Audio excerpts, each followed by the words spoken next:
Ka tika i te tautoko tētahi o ngā rangatira o Waikato Tainui ia Kingi Tūheitia me tana karanga kia whakarereke whakahou hoki te iwi i o na pūnaha whakahaere, rōpū whakahaere hoki. Koira te hunga kei te tiaki i ngā rawa, neke atu i te whiturau miriona tāra te uara.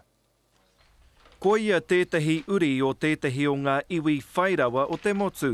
Someone had to do it. And I think he's the only person that should be able to do it. I nāia nei e whakapuaki nei ia i tana tautoko i tōna kiingi, i ona āwangawanga hoki e pāna ki tōna iwi.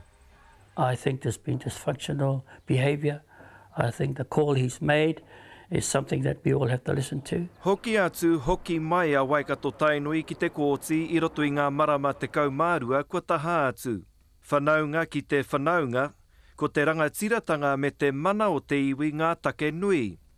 Heoi e ai ki etahi he take tuakiri kē tēnei, i wainga nui i te hiamana o te arataura a Tuku Morgan, me Tania Martin te hiamana o te kauhanga nui.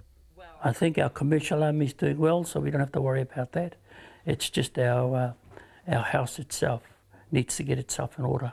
E whiturau e ono te kau miriona tāra te uara o ngā rawa a tēnei iwi. Hioi ko te mea uaua, ko ngā rōpū whakahaere i aua rawa. Ko te kauhanga nui te wharepāre mata o te iwi.